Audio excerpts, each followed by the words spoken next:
nuestro cuarto subtema de hoy. Tareas de escritura para aprender.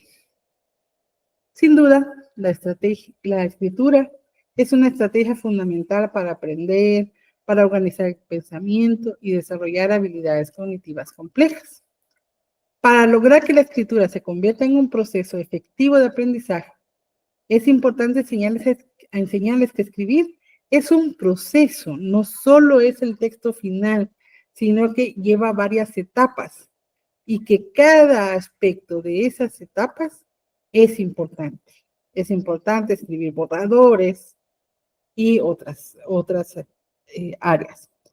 En este diagrama les quiero presentar con palabras clave los pasos fundamentales. Entonces, uno primero hace una lluvia de ideas o una lista de ideas o genera las ideas de alguna manera. Ya con esas ideas determinadas, uno elabora un esquema. ¿Qué va primero? ¿Qué va después? Va a ir en subtemas, etc. Y luego la elaboración y revisión de borradores. Una práctica docente frecuente es pasar del esquema a elaboración de la versión final. No, ese esquema debe llevar a elaborar por primera vez el texto, luego conversar sobre el texto, volverlo a revisar y así sucesivamente. Vamos a hablar de la primera, de la lluvia de ideas. Esta es una técnica, hay otras muchas que se usan antes de escribir para generar las ideas libremente antes de estructurarlas. Si ustedes no usan una lluvia de ideas, otra estrategia es escribir el flujo de escritura que llama Daniel Castaño. Entonces escriben todo lo que se les ocurre como que estuvieran ya escribiendo un texto y luego subrayan las ideas importantes, que nos lleva otra vez a una lista de ideas.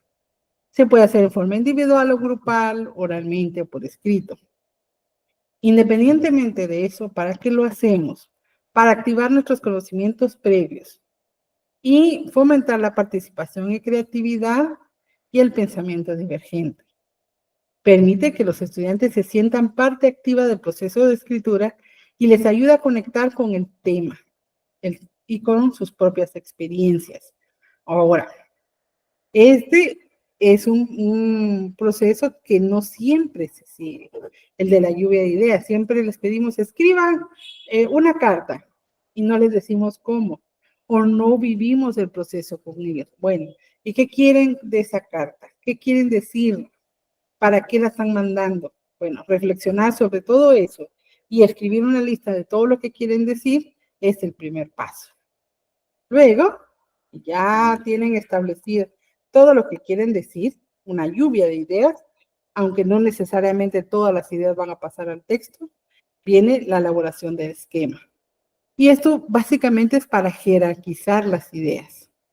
Y entonces ustedes pueden usar ya sea listas, cuadros sinópticos, mapas o cualquier organizador gráfico que les permita establecer una jerarquía. De esta manera, los estudiantes desarrollan el pensamiento analítico, la categorización y la capacidad de estructurar un texto con coherencia y cohesión. Luego, con base en ese esquema, escriben la primera versión de su texto. Cuando no hay enseñanza explícita a la escritura, generalmente se produce un texto sin pasar por las anteriores. Entonces, se pide que escriban una tarea y no se hacen esos dos pasos. Y si se llega a hacer, el borrador se toma como versión final. Ustedes y yo sabemos que el primer texto que uno produce no es necesariamente que uno manda, o por lo menos no debería ser, porque hay que revisarlo y luego uno se da cuenta, aquí esto no queda tan bien, voy a cambiarlo por esto. Entonces, esa es la revisión de borradores que me llegan al producto final. Entonces, los estudiantes en este caso pasan de su esquema a la escritura del texto, ¿verdad? ¿Y qué función tiene ese texto? Es permitir la revisión. Y acá una de las estrategias que ayuda mucho, mucho, mucho es la conversación.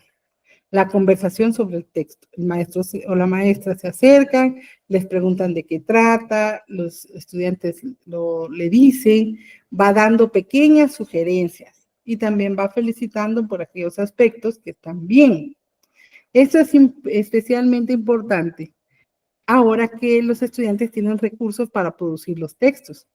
Si ellos no han producido el texto personalmente, cuando conversen sobre el texto con ustedes, van a obligarse a leerlo y revisarlo. También tomar en cuenta que el escribir borradores y corregirlos les transmite la idea a los estudiantes de que el error es parte del proceso y que es posible mejorar los textos. Aquí lo que tenemos que hacer es pedirle que escriba varios borradores en función de qué dice el texto y cómo se dice. Y luego, como último paso, la revisión. Es cuando ya los estudiantes se fijan en aspectos de forma y fondo, como por ejemplo aspectos ortográficos, y los mejoran. En la fase anterior de borradores, la ortografía y la gramática son importantes, pero no son lo esencial, mientras que aquí en la revisión final ya se fija uno en esos detalles. Bueno, ¿qué podemos hacer en primaria para lograr esto? Para lograr que los estudiantes entiendan que la escritura es un proceso. Iniciar lluvia de ideas grupales para que todos vayan comprendiendo la dinámica y aporten. Usar dibujos o palabra clave para acompañar ideas en esquemas sencillos. Guiar paso a paso la elaboración del esquema. Destacar la importancia del borrador, ¿verdad? Promover la revisión como una actividad lúdica, por ejemplo, podemos convertirnos en detective de errores, intercambiar textos y el detective anda buscando los errores del texto. Promover plantillas visuales o estructuras simples para planear, revisar textos, hacer revisiones colectivas en voz alta, con ejemplos en el pizarrón, para que vean cómo es el proceso. En secundaria, pueden explicar cada técnica, cada una de las partes como elementos del proceso de escritura. Fomentar la lluvia de ideas, ya sea escrita, digital, incluso decirla, grabarla, ¿verdad? Dar tiempos diferenciados para cada etapa. Ahora vamos a planificar, ahora vamos a redactar, ahora vamos a revisar. Tomen en cuenta que producir una tarea, llevar a cabo una tarea de escritura puede llevar varios periodos. Asegurar la entrega de borradores antes del texto final para dar retroalimentación mediante la conversación. Enseñar estrategias de revisión profunda, como la corrección del oído, o sea, de leerlo en voz alta, o el uso de rúbricas de autoevaluación. Hacer visibles los progresos de escritura de los estudiantes, mostrando cómo un texto mejora desde el borrador hasta la versión final. En resumen, al incorporar la lluvia de ideas, la elaboración de esquemas, la redacción de borradores y la revisión final, ayudamos a los estudiantes a desarrollar su actitud activa hacia la escritura. Y todos estos pasos son fundamentales en todos los niveles educativos y en todas las áreas del conocimiento. ¿Okay? Llevamos abordados cuatro temas. La comprensión lectora como base para el aprendizaje en todas las áreas curriculares, las estrategias didácticas para promover la lectura activa y reflexiva en el aula, la escritura como proceso de construcción del conocimiento y el uso de tareas de escritura para aprender.